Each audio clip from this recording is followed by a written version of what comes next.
Greetings from Kansas City. This is Renee Benson at AV Renee KC. You are listening to and watching the AV Life. Hello, I am Murphy Daly at writtenbymurphy.com, AV veteran, project manager, and writer for rave pubs. You are joining us. You can watch us. You can listen to us on the AV Life. Hey, James here, and I'm not in my car for once for this. You are watching and listening to the AV Life. And there was much rejoicing. Yay! And I'm your host, Tim Van Wert, coming at you live, recorded live from New Jersey, from Rutgers, from HETMA, from Higher Ed AV Media Group, and you are watching and listening to the AV Life. All right, we are back. We did release a bunch of episodes at once, so I am glad to have those out in the air. So I apologize. We're playing catch up here, but we're getting them out there to y'all. So it is Thursday night. Thursday night is usually football night. The bumper crop of episodes. Yes, the bumper crop. Yes. Which is why I could be here the 2 Thursdays ago, because it was Thursday night football with the Chiefs.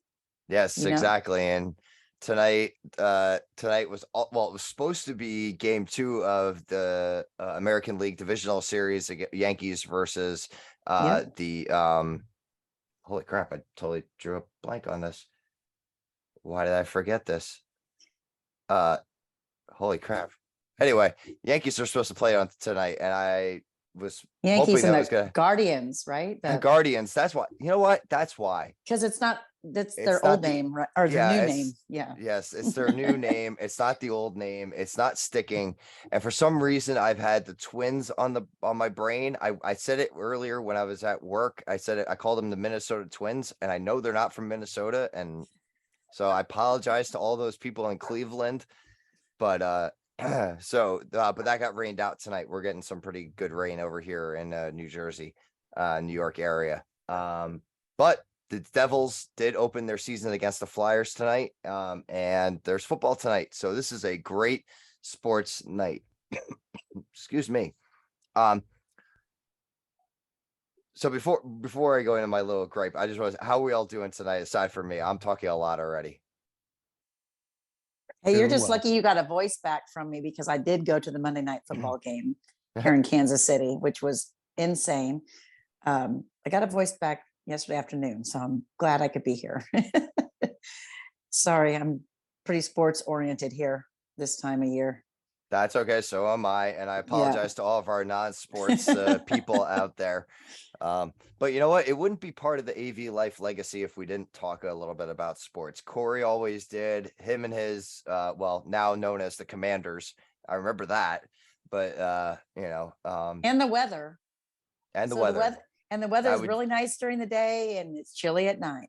Yep. Because we've got my HVAC is like, oh, here's your air during the day and here's your furnace at night. So it's crazy weather, I know. I'm one of those holdouts, though. I've not turned my furnace on yet. Like it hasn't been that cold yet in Jersey, but I'm a holdout. Like, I will not turn it on unless I absolutely have to. I'd kind of like some cold. I have up here during the heat, I installed a working AC system, because we had a window unit which was like a huge loud noise, and I hated it, and it was always hot in here. So I acted like a person with means and installed this AC. But it's an AC cooling and heating. I still don't know if it's heating, because it's not cold enough. Like, well, if it doesn't heat, they're gonna have to come back and replace it. I sure hope they don't have to. Not cold yet. Yeah, it's funny enough is I always said I wanted to be in cold weather environment, and what I do is move to a hot city. Yeah, you did. It's not it's cold at night in the winter. Yeah. Sometimes. But no, the weather's actually been pretty nice out here. Well, good. I'm glad you like it. Very cool. All right. Well, so because of all the sports that have been happening and with what's happening now with the NFL, because their contract with DirecTV is starting to hang up. And so now you got your having DirecTV was kind of nice because I knew where my football was. Go on DirecTV. I knew where football was. Now it's like, okay, who's got what I game? know. Does Amazon have it? Apple Plus has it. Is it on regular TV? And now tonight specifically, and I didn't realize it was getting this bad too. Hockey is now like that because the Devils, they weren't on MSG. They weren't on MSG Plus because they had the Islanders and the Rangers. And so I had to go on ESPN Plus and go and find it on go streaming for it. Now, this halfway thing has got to stop. Like, let's pick one way or the other. Like, I will pay, and I think we actually had this conversation a little bit, but I will pay now to have my hockey from one provider. Same thing with my football. If it's NFL, if it's NHL, just give it to me in one spot. Now I'm really getting just kind of annoyed at it. So that's my gripe for today. Well, and it's funny because it's gotten that way with shows too. I mean, I'm obviously like, I'm a football fan, I'm a baseball fan. My husband is like, I don't know, if it's cornhole is on, he's a cornhole fan. Like he's an everything fan. So we have the package on our cable, which is a little more expensive, but every sport he ever wants to watch is on it, right? But a lot of my friends have dropped all the cable and they either have like, I don't know, it's called Roku, or they have Disney Plus or whatever the words are. And I'm like, okay, I know I paid a lot for my cable, but I have everything I ever needed. And then Yellowstone is on, or 1883, or one of those shows I like. And it's like, oh no, you have to pay extra for that. I'm like, wait a minute. You pay a fortune for this cable package. And I try to, but then and then they'll say, oh well, this channel will have the packet, but then they go, not those ones, and then you go, well, where do they go? And you're like, well, you have to pay extra for that. Yeah, so it's kind of like, it's like, okay, so are we expected to have 12 different streaming services to have your kids want to watch on this channel, then you want sports on this channel, and you want to watch a family movie on this channel? It's like all of a sudden you have a dozen streaming services. Like what are we? And that's what I'm doing the financial analysis with my wife right now to figure out if we can cut the cord and go streaming. And right now, in order to get you get like your premiums, those are no problem. But yeah, when you get down to the nitty gritty of like live TV and then getting into like finding services that are reputable, that you could count on, you're paying the same amount as if you just kept cable. So it's like, and there's so many rules about, okay, they're going to do this for this game, but then black it out for everybody. Like, it's just so weird. And I mean, and I was watching Thursday night football when I couldn't be on here, and I had notices coming in because I follow Brittany Mahomes, which is Patrick Mahomes' wife, on Twitter. So I get all of her notifications. I'm like, hold up. I'm getting her notifications about a touchdown or about a this before I'm seeing it on TV. So I had to go into my Twitter account and uncheck her notifications because I wanted to watch it. Or we're at an event with friends. I wanted to watch it. I didn't want to be told 32 seconds before. And I'm like, because it's all streaming, right? We were all streaming from Amazon Plus. And so well, I also heard a lot of people were not happy with the service of that. Like I think, what was it, last week or 2 weeks ago? Like it was not. Well, it ended the game. It was hard. And it ended the game before the game was over. And then it went to a commercial, and then it went to the next thing. And it was like, well, where's the end of the game?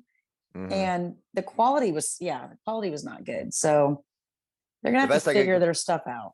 Yeah. The best I could compare it to is when WWE did when they first started doing their stuff on their own streaming service. Because when you would watch it for the pay-per-views, and everybody was logging in at the same time to watch the pay-per-views, and it would just lag and lag. Like it was fine earlier in the evening, but the closer you got to the main event, the worse it got. And then it would play catch up and stuff like that. So there's that. And then I remember, go back to the shows, the first show that I remember that did that, where it was only on a streaming service, was the Star Trek series on CBS. They released like that one Star Trek series, and then they did Picard as well, and it was only available on their CBS's specific all access streaming service. And I was like, what the hell? Like I had CBS, like I had a full package. I had, whoever else, streaming wise, but you had to have that specific one only to watch that show. So that was like years ago at this point. So that's like pre-pandemic. Sorry, James, go ahead. Yeah. No, it's good. It shows the power of the cable company and the media. Like they all have I chop them up, and we talk about this with the whole internet providers, but really it's the studios, because they are also our internet providers normally for cable, is they're drug dealers. And where are their clients? They have us hooked, and they're like, well, if you want this flavor of the drugs, you're paying this much, and yeah, you can try to go your back end, but is it being cut with some other off-brand stuff? Like, that's what they are. They're drug dealers. They know it. They're just taking our money, and they're not listening to the people. And I was actually thinking about this today. I'm not a huge Star Wars fan. Like, I'm not, but I watch them. I'll watch The Mandalorian. I'm now going through all the series on Disney Plus. And I'm thinking, like, this is supposed to be the future. All right, Star Wars. But if you ever notice, majority of the people live in rundown caves or huts. There is like no technology in these places except for your droid and maybe the door opening, just because probably people got fed up with the freaking cable companies and ditched everything and went backwards in time. Yeah, that's true. Although it does say in the very beginning that it's a long time ago in a galaxy far, far away. So we're in a weird middle ground of that. So, but yes, I get what you're saying. It's that, yeah, no, I agree. I think Star Wars, they're just, yeah, forget it. It's like, let's go back to a simpler way. So, But I think you're right about the drug situation. I feel like if I miss one of my programs, I'm like, oh, I missed an episode. Like I freak out. Like when I'm on the road and I'm sitting in a hotel, I can log on to my Xfinity account from my laptop, so I can go watch the shows that I have on DVR. Right. And that's how, when I get back to my room, I know that I'm like, oh, I got 3 episodes of XYZ to watch. Oh, thank God, I'm not going to miss them. So you're right. It's kind of like, I got to watch my programs. It's like that meme of Dave Chappelle with the he's got the little bit of cocaine under his nose. It's like gotta any more of those episodes. Yeah. Like, is there... I mean, I felt like I'm sure you guys seen Seinfeld and the pilot where he every time like he picked up the phone, he's like, "Don't tell me to score the Mets game." I felt like that the other day with the Giants game, because I did record it, and I was at my daughter's soccer games. She had a tournament over the weekend. She played 7 games. So I couldn't sit down and watch football at 6:00 in the morning because we had to be at the field. They were playing Green Bay and New England over in England. And I heard the parents start talking. I'm like, I record it. Don't tell me to score the game. Like, I was like, I don't want to hear anything. And even going with what Renee said about the whole service, like you're not getting everything. Like another thing was I tried recording. This year I've been doing pretty good of watching Formula 1 racing. I'll get up early and watch them. Well, Japan's Grand Prix was Saturday night into Sunday morning, my time here. So I'm like, I can't stay up this late. I'll record it. The race was delayed an hour. I think it was delayed almost 2 hours because of weather. I didn't record any of the race. Yeah. Oh, like it recorded nothing but people talking. I'm like, what a waste. And I do that with my 60 minutes, which comes on Sunday nights. And if a football game goes long, I have like an hour of football. Then my 60 minutes starts DVRing, and then I only get part of it, right? Because it shuts it off. And I've purposely gone into the guides and like recorded like post game coverage just because I don't know. Like I do too now. Yeah. It's That- funny that how they get extent- us, right? Yeah. In So. my recent life, I've been doing a lot of interviews, Mhm. and one of them was with You're a an interview cable- connoisseur. There's your next book, Murphy. Maybe. Yeah, Yeah. because Like, over the last couple of better. years, you've had a lot, and you're Yeah. I had it was with Comcast. And it was for people that were deciding what sort of products they should have. No, it was a cable company. It was either Comcast or Charter. I don't remember, some C. And they were talking about this very thing. They were like, you would come and join our team and you would help us figure out how to have different products. I'm like, what products do you sell? You sell network. They're like, no, we sell cable. Oh, and they're like, we got to figure out how to have a package where you can just select which channels you want. I'm like, yeah, you really should. Right. I Good said that idea. years ago. I said that when I was in high school. A cable Everybody said company that. should be an a la carte, and you should go in and be like, okay, I'm only using, but I want channel A, channel Z, and channel G. Mhm. And you pay. I don't know what the say blockages like, are, but they know Yeah. that. Everybody knows that. No one doesn't know But that. they don't It's allow. not No, how they can they make know money. it. The thing is, they know it, but they use it against us because they'll know, like, oh, you may want like the popular or let's say package channel A, G, and Z, but you can't buy them together. Mhm. You got to buy them separate, and you get all the garbage within there. To me, I would do each channel. Well, you even do simple. Say each channel is $10.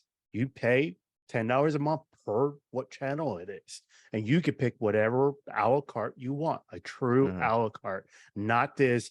Oh, you want this package, so you're gonna get all these 100 channels that you don't care about, just so Right. you can get the one football game or the one soap opera or the one thing that you care about.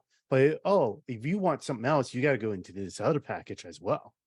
Oh, So I'd love a tiered system, like where like you Right. get like the a la carte, but like you get like a couple from like column A, a couple from column B, and like you can mix and match, and maybe that's your package. That I think it would be, yeah, but I don't need some of these fluff channels that they give me. It's like, So how about on Thursday night when they moved it to the Amazon Prime? I was with probably, I don't know, 250 people in this environment. We all had a standing joke of how many people are getting texts from their friends or their kids about what their Amazon Prime login is. Because my kid from Alabama was asking me what my login was. The girl next to me had given both of her kids her logins. And then this person's parents needed, it was like, we all were just sharing logins with people so they could go watch the game. So how much of that is going on too? Well, And they're getting well, smart eventually on you're- that. Well, they're They're going to getting stop smart her, on I'm that. sure. Because I know, I mean, when I tried to watch some games out here, Xfinity, you can watch live TV online. Great. My mom has an account, so I tried that. We need to verify your Wi-Fi location. ooh, I wasn't in a Xfinity location or have Infinity, so it was like, nope, you can't do this. So I'm like thinking this as legitimate. Say if I was a true Affinity customer and I was on a business trip in Vegas and I logged in my account, I can't watch TV. I can only watch TV on my mobile device while I'm sitting at home where there should be a TV anyway. Like, didn't make sense, but yeah, they're already kind of cracked that down. And that's true because I have, when I log in from a hotel room and watch my DVR channels, if I try to watch my local news or try to watch something, certain things, it won't let me. Like my local news, it will never let me watch my local news if I'm not in the area. Which is I'm like, no, dumb. I'm not in the area. I pay for the service. I'm traveling. I want to watch my local news. I can That's stream my it from biggest- their app, or I can go to my Yep. local news app and stream it. So it's not Yep. like they're charging me. I'm not paying for that local app. right. So why No. can't I stream it from? And I It's said all that in the this- last time. Yeah, I said that the last time we talked about this is that was my biggest gripe. Like years ago when I did cut the cord and I went Apple TV and I was looking at the different services. I was like, I want a sport package, and NFL was too much, and NHL was too much, and came across a Major League Soccer program. I was like, oh, this is a good price. And I started reading into it. It's like, yeah, you pay, I think it was $40 a month, maybe $40 a year. I couldn't remember what the price was. And it's like, but games could be blacked out. I'm like, wait, if I'm Yeah. paying you, I should be able to watch whatever game I want. Not blacked out because it's not in my area. That's stupid. We had a Well, crasher. I had a Yeah. customer crash me on Yeah. the There you go. podcast. It's okay. All right. Well, it Well- sounds like there's a lot of work to still be done from our media providers there to get us to where we need to be. So Not by them, by us, because like I said, they're drug dealers. They don't care. don't we give- need to stick to our guns and only they take kind what of we care because they're dropping, according to the interview, they're like, we're dropping customers for our cable TV services. I'm like, oh yeah, I bet you are. I Mhm. bet. Yeah, we'll see. Yeah.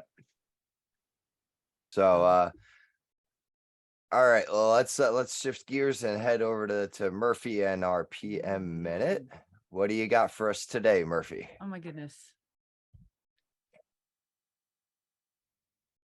As a project manager, so much of it is writing the documentation and doing the agendas and communicating all around. And I just want to say here on the AV Life,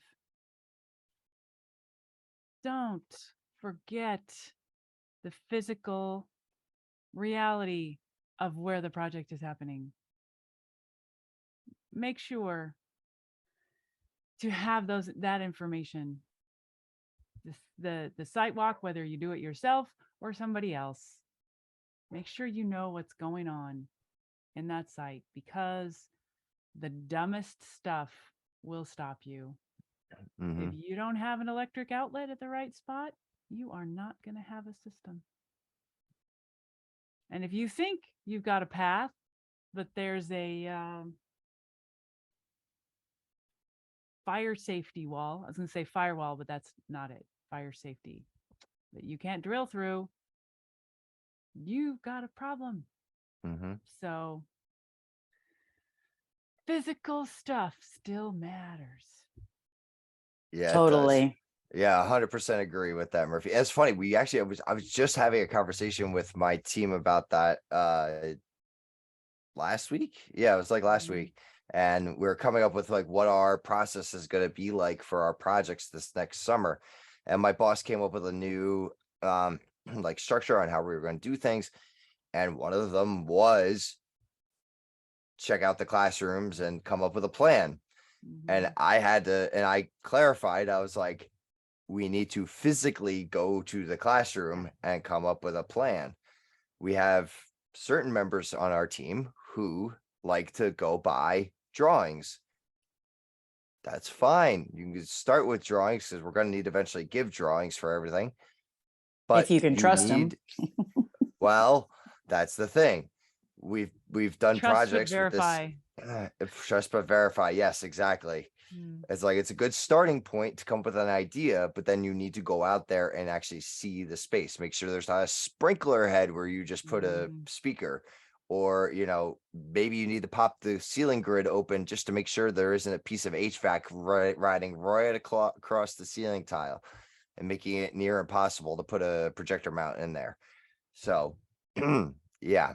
So that is a critical piece, and to be there and to visit the vendors when they come on site. And Yeah. it's just, that's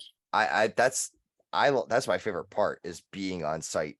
I love planning, but being on site and seeing things happen and being involved in what's happening there, that's my favorite part of any project. I mean, prime example, I ran into this with my current project I'm working on. Drawings call for all our locations to have PCs mounted behind the displays. Great, easy enough.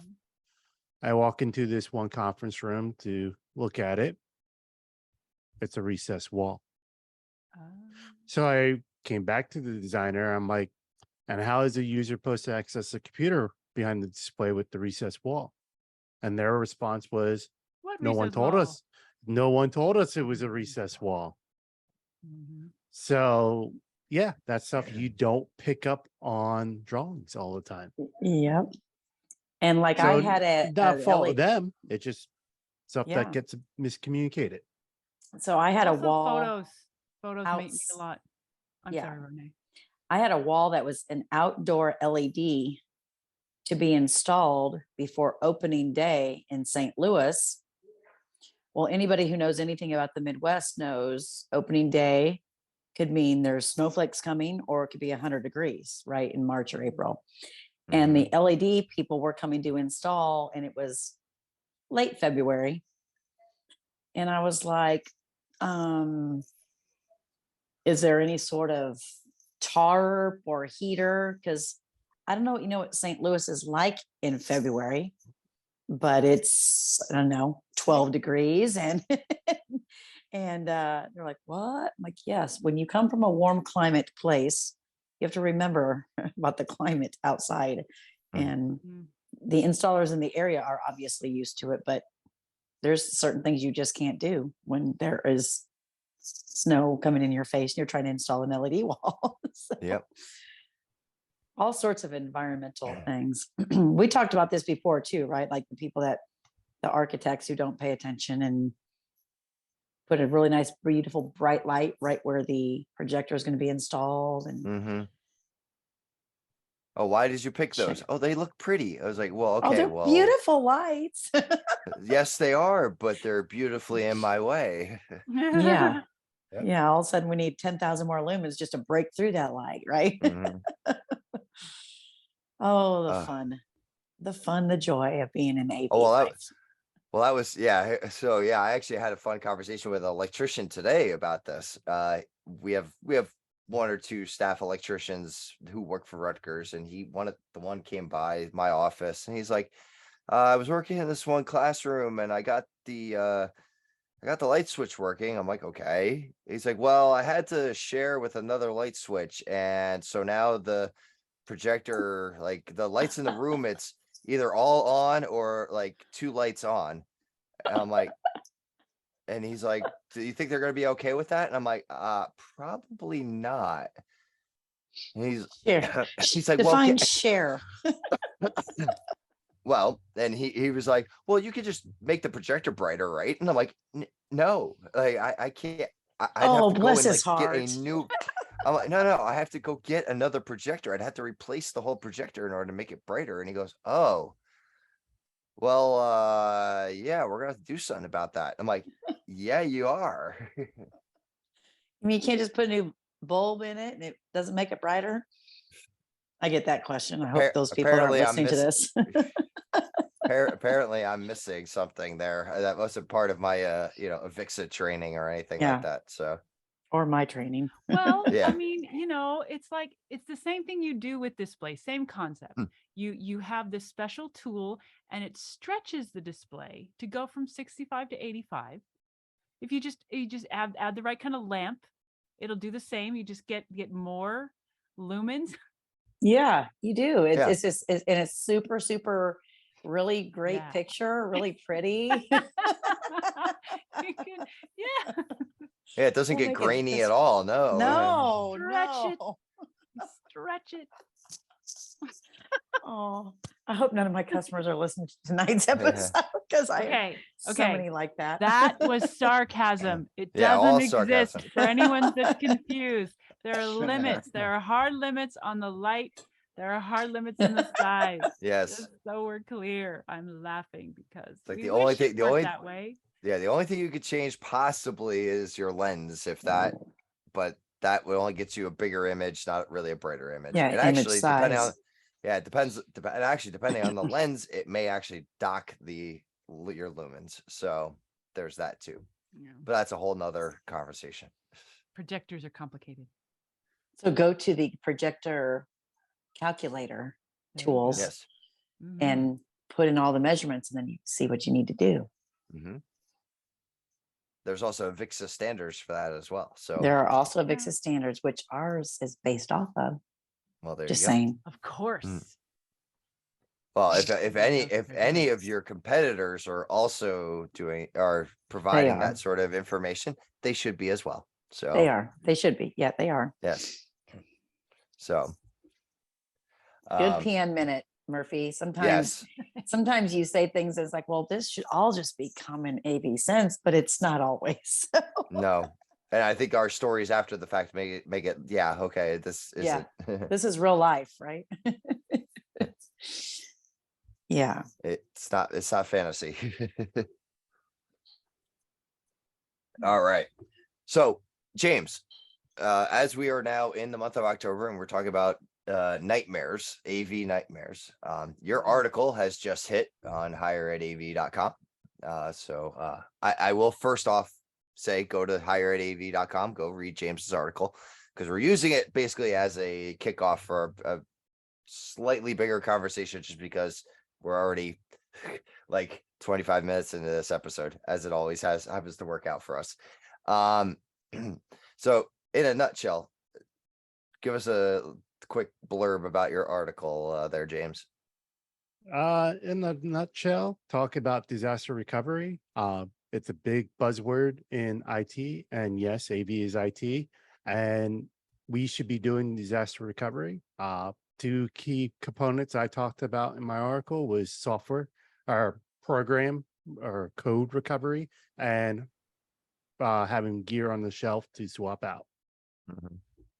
And I will say, so gear on the shelf right now is probably the most important thing that any of us could actually have, because any of us who are ready for this or ready for a disaster are probably wading our ways through the supply chain issues better than anyone who maybe wasn't prepared for this. It's kind of like was that the story of the ants with the crickets or whatever, the grasshoppers, and like, you know, it's the ants have stored all the food, and then the winter comes and the grasshoppers are coming, come help me. It's like, well, you should have prepared, you know.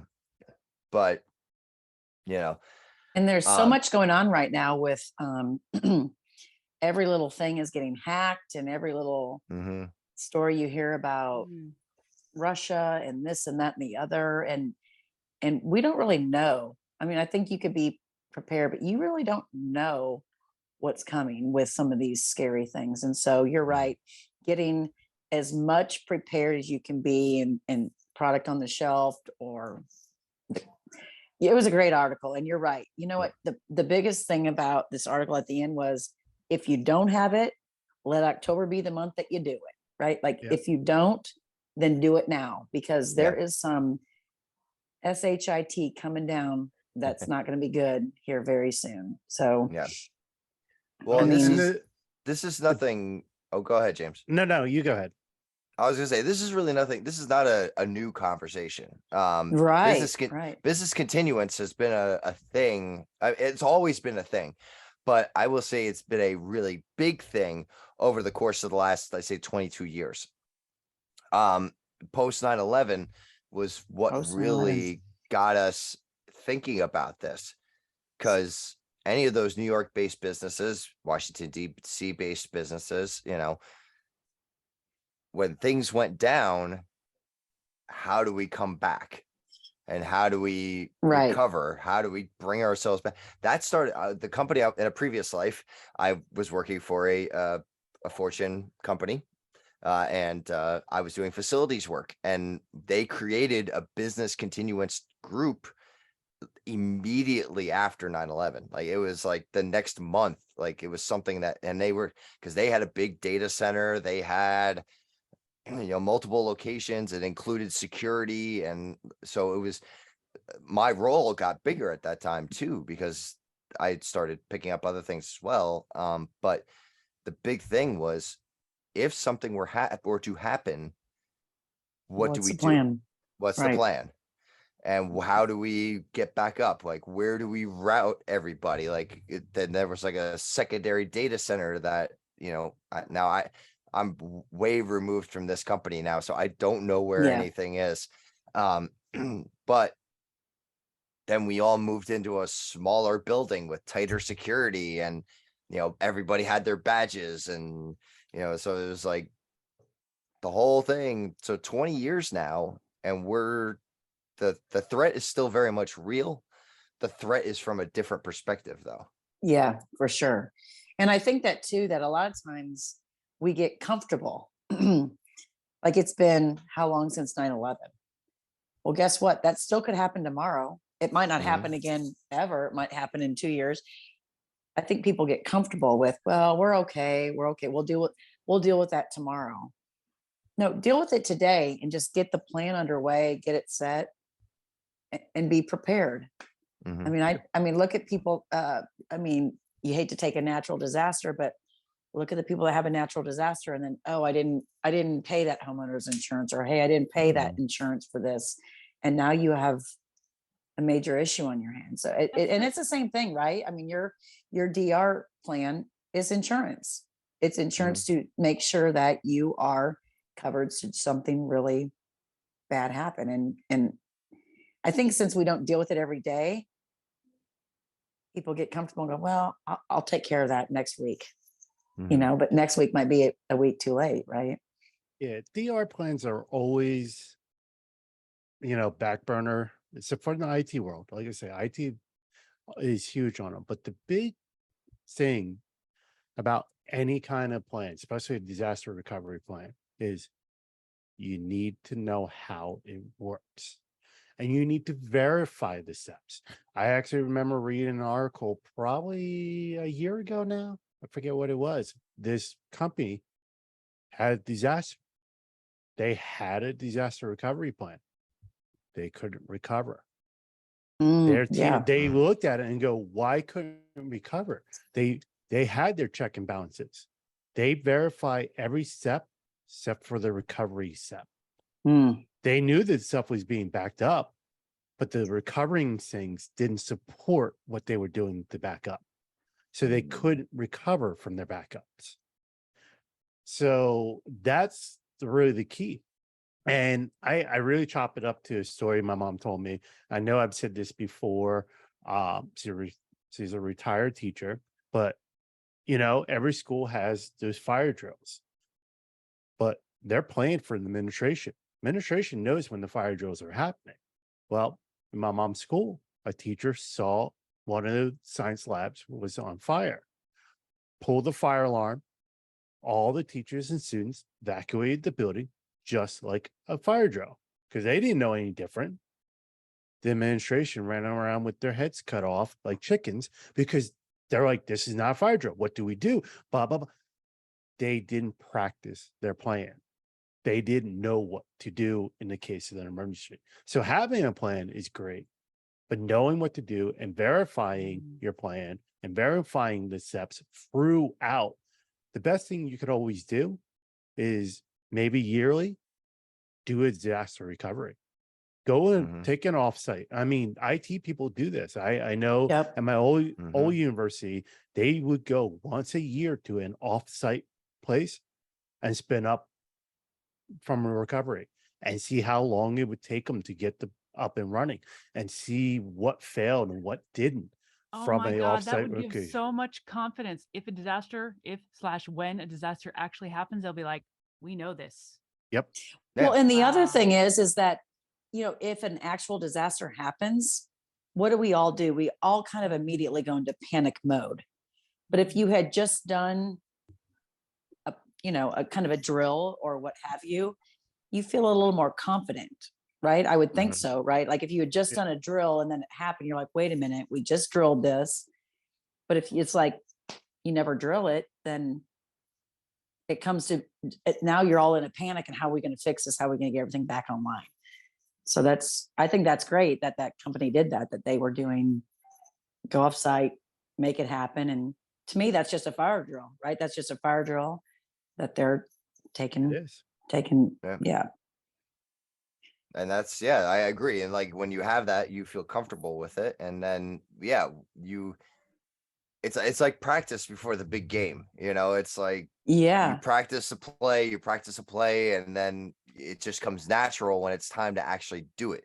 It's like muscle memory in a way, and then you just go. Right. Yep. Muscle memory is very key. hmm So Yeah, that was a good article. And I hope everybody takes that and goes, oh, maybe we should read this and go, okay, let's make October our disaster recovery month or month, whatever. And just go, hey, you know what? We're done talking about, let's just go do it. Because mhm. I just have I mean, even my IT department on our email, the spam and the crud that's coming in, they're doing kind of like tests coming at us. Like, okay, so if you got this, let's see who opened it. If you opened it, you're on the naughty list, I'm sure. Oh yeah. And then you get training, but they're sending tests out because there's so much crud coming in that you kind of got to be, I mean, and it looks real. I mean, it looks like my Mhm. customers are sending me a PO that I feel like I should open. And it's like, wait a minute, this guy wouldn't do this. Hold on. Right. So, because it's getting so, all the stuff coming in is getting so realistic. It's like scary, Those you know, or Oh, yeah. criminals. I mean, my Terrible. girlfriend just got hacked for a dog, and it was through a website that's a volunteer company here in Kansas City. And it was like, how did that even happen? It's also real looking that it's just insane. And you're right. I think we just need to take recovery plans for all of us. I mean, I would go so far as to say, hey, change your passwords.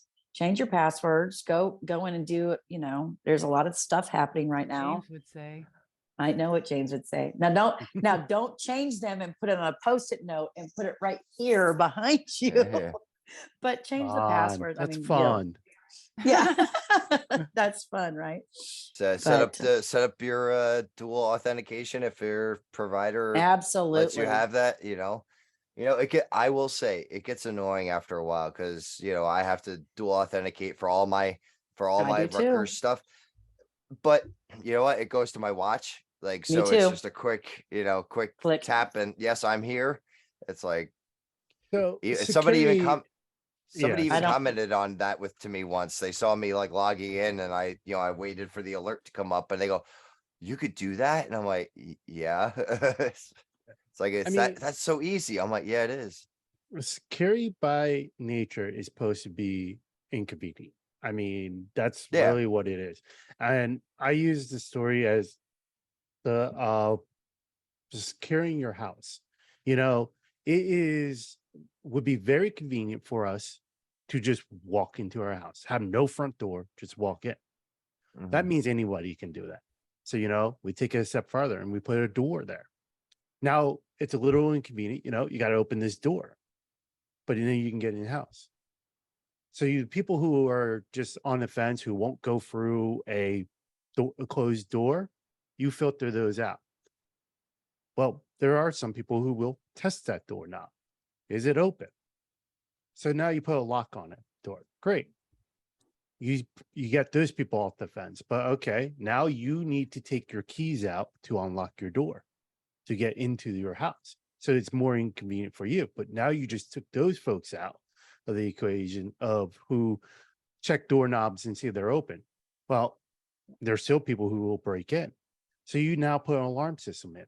So now not only you have to take your keys out, unlock the door, open the door, you have to disarm your alarm. So now it's even more convenient for you. But now you just took more steps to prevent those people. Yes, the way I sum this up is if someone wants to get in your house, they will. Mhm. Yeah. But now all you're doing is limiting the number of people who want to get into your place. Just like security. It's not if you're going to be hacked, it's when you're going to be hacked. I Right. know we were talking about disaster recovery, but we went into security. You know what? And I've said it since, we had those conversations with like Frank and, it's like, it's something we always need to talk about. And I have no trouble with that happening. But yeah, James, I love that analogy. I know you've used that one before here on the podcast, but it's a great reminder, like, and of how we do that and why we do those things. We say the same thing about securing projectors. We put a lock on a cage and it's like, well, really, if somebody wanted that projector, they could get that projector. it's really to keep the honest people out. There's a difference between just hanging a projector and leaving it there and then putting a cage and then a lock with security bits. It's like, if I really wanted to, I could come in with a pair of bolt cutters and snap that lock and get to the projector and get it out of there. But, you do what you can to minimize the risk. So, Right. It's a good article to remind you of what we should be doing anyway. So it's a good Exactly. reminder. So good timing, So- James. yes. So alleviate that nightmare and get your Yes. disaster recovery plan in order. Because it's coming. I mean, I hate to say it, but I mean, whether it happens on accident or somebody, I mean, there's kids that go to college that are just learning to be hackers, right? Just to learn how to beat Mhm. the bad guys, right? So, I mean, Well, it's I think coming. more importantly, there's a lot of people in other countries and places that whose circumstances really aren't great, and this is all they got. Mhm. Well, and from what I hear, there are some countries putting their high school kids into hacking classes, and that's what they're doing. And so Mhm. I mean, my girlfriend had her the gas station we shop at, her little gas station app on her phone where she gets her gas and her pizza, it was hacked tonight. And Oh it's my like, God. yeah, you just don't, I mean, and that's what a gas station that's local to Kansas City that nobody else cares about. But little things are happening all over. So Mhm. you can never be too careful. And I think, our banking systems, God, Lord help them, right? They got their Mhm. work. I mean, I'm glad I don't work mean, for Chase or Citi or Bank of America or somebody like that. Cause, Mhm. our infrastructure is very vulnerable. I mean, just recently, I think it happened today. Amtrak trains, their emergency braking system went down. They have no clue Oh. why. oh dear God, I didn't know They that. I didn't don't know know. that. At least when I read the article, they did not know what was they're being investigated to see what caused it, but it went down. I mean, we all know about that water plant down in Florida, I think it was, that got compromised by a open team viewer. I mean, yeah, it's Yeah. And I won't say the name of Mhm. the university, but there's one in my territory that is a university hospital that is manually doing everything because their system is in trouble. Yep. And it's a big Good. university hospital in my Yeah. area. So I'm not going to say the name, Oh, but yeah, we've had our DDoS attacks and things like that as well. And it's just, you have to be ready. You have to be vigilant. yeah. You have to, it's just And the there's way the world is. and it's one of those things where you can't be too ready, right? Like you can't afford to not be too ready for what's Mhm. happening. So Right. great article, James. Great Yep. topic Thank you. tonight, guys. So head over to hireatav.com and go check out those articles and so much more during this month of of AV nightmares. We're gonna wrap things up here tonight. Keep it. I think we're right actually on schedule, which is great. And thank the crew for coming out tonight. And we'll be back. And actually, I think next week. Wait, next week is the Halloween. No, we're still. Oh, next week is lightning week's out. rounds. Next yeah. week is lightning Mm. rounds. So we got the lightning rounds. So And I'll we'll be get on that East go- Coast time. Oh, there I'll you be go. on- Yes. I'll be in Boston. All right. Yes. A little later Perfect. night for you. Yes. Hmm. All right.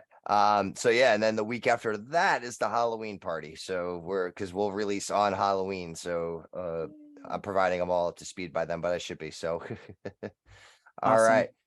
Well, thanks everyone for listening, and until our next adventure.